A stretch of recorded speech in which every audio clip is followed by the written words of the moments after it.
Mansi ma'am के YouTube channel पर। आज हमारा डे 8 है 90 डेज चैलेंज का और हमारा ये सेकंड चैप्टर चल रहा है। इससे पहले इस चैप्टर की और भी वीडियोस आ चुकी हैं, अगर आपने अभी तक नहीं देखी तो आप जाके देख लेना। मैं उसका लिंक डिस्क्रिप्शन बॉक्स में भी दे दूंगी और कमेंट बॉक्स में भी दे दूंगी, जिससे आपको इजी लगे, आप वहां से चेक कर लेना। और क्लास स्टार्ट करने से पहले आपके लिए एक मोटिवेशनल कोट है। मोटिवेशनल कोट क्या है? Set your goals high, don't stop till you get there. क्या मतलब है इस मोटिवेशनल कोट का? उन्होंने बोला है कि अपने गोल को इतना हाई सेट करो, तब तक ना रुको जब तक वो आप अचीव नहीं कर लेते। इट मीन्स कि अगर आपने कुछ अपनी लाइफ में एम बनाया है या गोल डिसाइड किया है, तब तक आपको स्ट्रगल हार्ड वर्क करनी ही पड़ेगी जब तक वो आप अचीव नहीं कर लेते।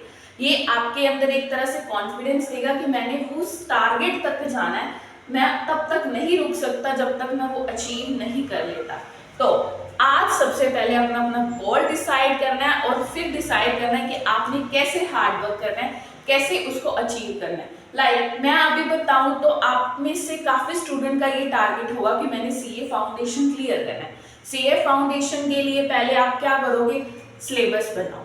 सिलेबस में जो जो सब्जेक्ट्स हैं उसको टाइम दो।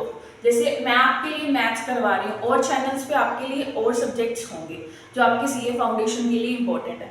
सबके टाइम मैनेजमेंट करो, फिर उस पर फोकस करो और कोई भी नहीं रोक सकता जब आप ऐसे मेहनत करोगे कि आपका सीए फाउंडेशन क्लियर ना हो। जैसे आपको पता हमारा डिटर्मिनेंट चैप्टर चल रहा है, उसका आज डे 3 है। हम आज कर रहे हैं उसके एक प्रॉपर्टीज वाला पार्ट कि डिटर्मिनेंट में कौन सी प्रॉपर्टीज यूज होती हैं। अगर आपको कोई भी प्रॉब्लम आई इसमें तो बेटा आप मेरे से कल वाली क्लास में लाइव डिस्कशन में पूछ सकते हो, जब लाइव सेशन चलता है तब आप डाउट्स पूछ सकते हो और या कमेंट बॉक्स में पूछ सकते हैं। अब हम हमारे क्वेश्चन को स्टार्ट करते हैं। क्या बोला? Using the properties of determinant. Determinant की प्रॉपर्टीज यूज करके ये प्रूव करो ये दोनों इक्वल है विदाउट एक्सपेंडिंग। कल हमने सीखा था कि हम एक्सपैंड करके भी डिटर्मिनेंट निकाल सकते हैं, बट उन्होंने बोला वैसे नहीं, प्रॉपर्टीज की हेल्प से करो। अब मेरे पास एक डिटर्मिनेंट, आप बोलोगे मैम ये तो नया सा काम है, हमने कभी किया नहीं। बेटा डोंट वरी, बहुत इजी है। आपने मैट्रिसेस चैप्टर में एलिमेंट्री ट्रांसफॉर्मेशन किया ना, उस एलिमेंट्री ट्रांसफॉर्मेशन में क्या था कि हम अगर रो लगा रहे हैं एलिमेंट्री ट्रांसफॉर्मेशन तो रो वाइज ही चलेगा। अगर कॉलम से स्टार्ट किया है तो कॉलम वाइज चलेगा, बट इसमें कोई नहीं, आप रो भी लगा सकते हो और कॉलम ऑपरेशंस भी लगा सकते हो। करते हैं स्टार्ट, बहुत इजी है। देखो मेरे पास एक ये डिटर्मिनेंट दी है, डिटर्मिनेंट में ही वैल्यूज दी है। मेरे को ना कुछ लग रहा है, देखो लाइक फर्स्ट कॉलम में x है, सेकंड कॉलम में a है, फर्स्ट वाला, और थर्ड में दोनों का सम है। मेरे को ना थोड़ी सी सिमिलर लग रही। इससे मेरे माइंड में एक आइडिया आया। क्या आइडिया है आप लोग जानना चाहते हो? कि अगर मैं इन दोनों का सम कर दूं तो ये कॉलम बिल्कुल सेम ना बन जाएगी थर्ड कॉलम जैसे, वो ही लगाते हैं। मैंने क्या किया? अप्लाई किया। क्या? C1 पे अप्लाई किया। क्या किया? C1 को मैंने C2 से ऐड कर दिया। ये देखो, इसे बोलते हैं प्रॉपर्टीज। देखो अभी x प्लस a हो गया, इधर y प्लस b, इधर क्या हो गया? z प्लस c, ये वैसे का वैसे रहा a b c, x plus a, y plus b, z plus c। अब दो कॉलम के एलिमेंट्स क्या होंगे? बिल्कुल सेम होंगे, बिल्कुल आइडेंटिकल होंगे। जब भी किसी कॉलम में जब भी किसी डिटर्मिनेंट में दो कॉलम या दो रो के एलिमेंट्स बिल्कुल सेम हो जाएं, उसका आंसर आता है बेटा 0। क्यों? प्रॉपर्टी है कि अगर दो कॉलम या दो रो सेम हो जाए ना, आइडेंटिकल हो जाए, उसका आंसर क्या आएगा? 0। तो मैंने साथ में प्रॉपर्टी भी राइट कर दी। प्रॉपर्टी क्या है? C1 और C3 आइडेंटिकल है। इसमें C1 मतलब कॉलम 1 और C3 मतलब थर्ड कॉलम क्या है? दोनों सेम है, इसलिए इसका आंसर क्या आया? 0। ये हमारी क्या थी? Right hand side.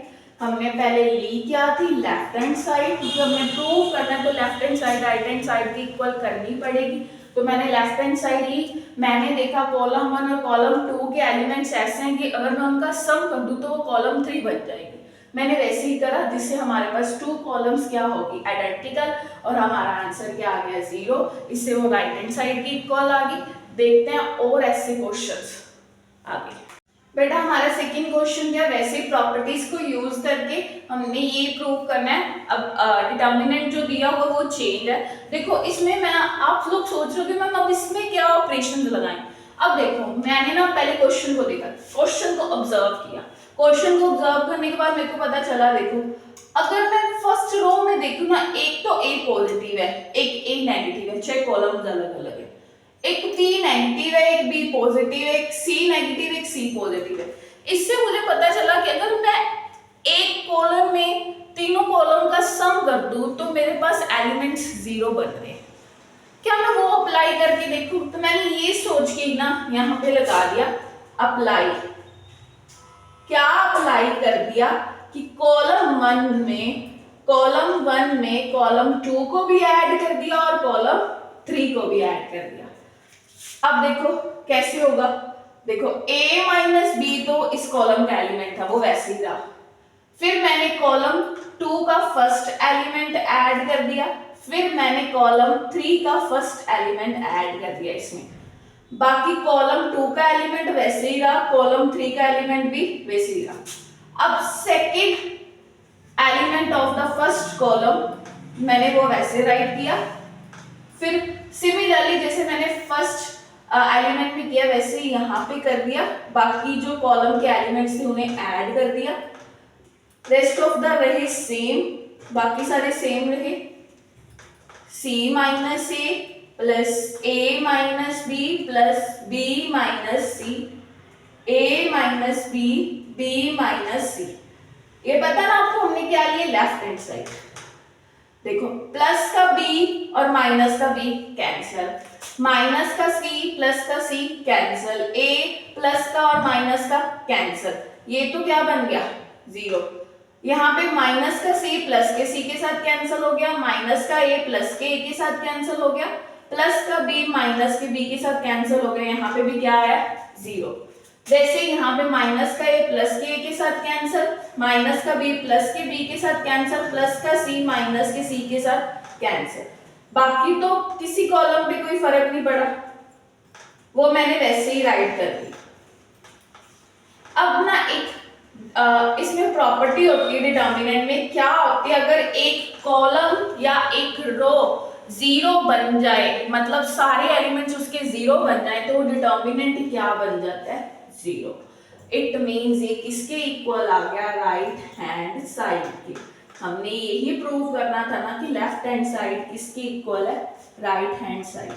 इजी है ना बेटा प्रॉपर्टीज लगाना। और ऐसे क्वेश्चन करते हैं जिससे आपके और कंसेप्ट क्लियर। बेटा इस क्वेश्चन को ध्यान से देखना, ये थोड़ा सा टफ है, मैं पहले ही बता रही हूँ, बट अगर आप इसको ध्यान से देखोगे तो आपको एक सबसे इजी लगेगा। देखो कैसे, ये मेरे पास एक डिटर्मिनेंट दिया था, सबसे पहले मैंने इसकी क्या ली, लेफ्ट हैंड साइड ली, वो मैंने यहाँ पे राइट कर ली।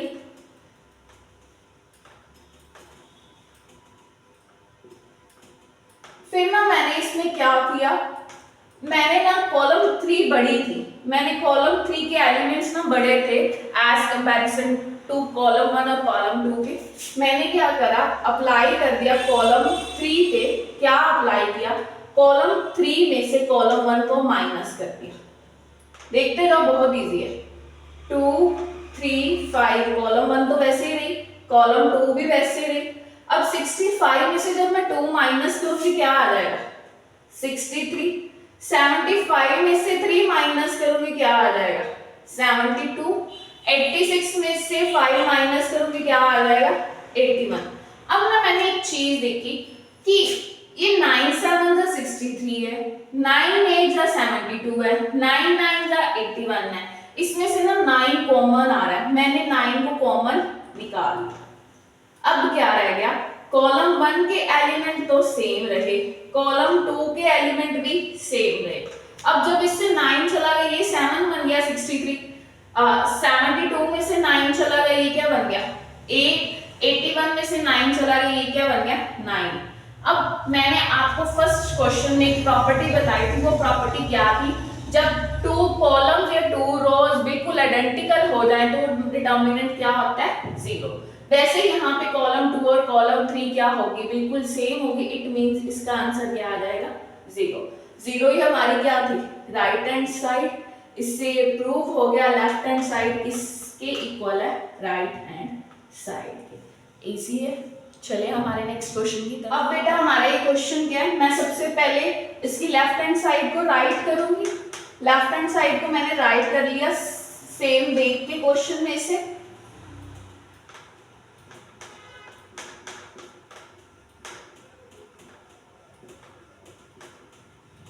अब मैंने क्या देखा कि इसमें ना ब्रैकेट्स हैं, पहले मैं ब्रैकेट को सॉल्व करती हूँ जो डिटर्मिनेंट में दिए हैं,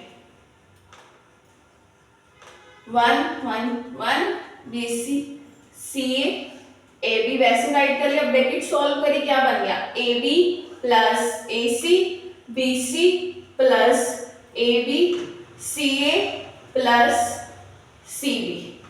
अब मैंने क्या देखा, जो थर्ड कॉलम है ना AB प्लस AC है बट इसके पास BC नहीं है, यहाँ पे BC और AB है बट इसके पास CA नहीं है, यहाँ पे CA और CB है बट AB नहीं है। मैंने क्या करा कि कॉलम 3 को ना कॉलम 2 में ऐड कर दिया, मीन्स क्या कॉलम 3 में कॉलम 2 को ऐड कर दिया, तो मेरे पास क्या बन गया 1 1 1, कॉलम 1 और कॉलम 2 तो सेम रहेंगी, यहाँ पे क्या बन गया AB plus AC plus BC BC plus AB plus CA CA plus CB plus AB। अब आप ध्यान से देखो कि जो कॉलम 3 के जो एलिमेंट्स है वो बिल्कुल सेम नहीं लग रहे, आइडेंटिकल लग रहे हैं, मैं उसको कॉमन निकाल लूं, बाहर मैंने कॉमन निकाला AB प्लस BC और CA को, तो मेरे पास क्या बन गया 1 1 BC CA AB, और ये क्या बन गया 1 1 बन गए। अब इसमें टू कॉलम्स क्या होगी आइडेंटिकल, जब डिटर्मिनेंट में टू कॉलम्स आइडेंटिकल होते हैं तो वो क्या बन जाते हैं जीरो, और यही हमारी क्या थी राइट हैंड साइड, इससे क्या प्रूव हो गया लेफ्ट हैंड साइड किसके इक्वल है, राइट हैंड साइड के लिए। बेटा आज के लिए इतना ही है, आप लोगों ने इससे रिलेटेड जो आपको प्रैक्टिस शीट मिलेगी वो घर पे ट्राई करनी है, क्योंकि अगर आप उसे आज नहीं ट्राई करोगे तो ये सारा कंसेप्ट वॉश हो जाएगा, और इस टॉपिक में से आपको पेपर में 6 या 8 मार्क का एक क्वेश्चन मिलना है, तब आप लोग कंफ्यूज हो जाओगे, तब आप लोग सोचोगे मैम ने बोला था प्रैक्टिस कर लो बट हमने की नहीं, आज हमारे मार्क्स जा रहे हैं। तो आपने क्या करना है, अपने बिजी शेड्यूल में से हाफ एन आवर और 1 आवर इस शीट को देना है और इसकी अच्छे से प्रैक्टिस करनी है। तब तक के लिए गुड बाय।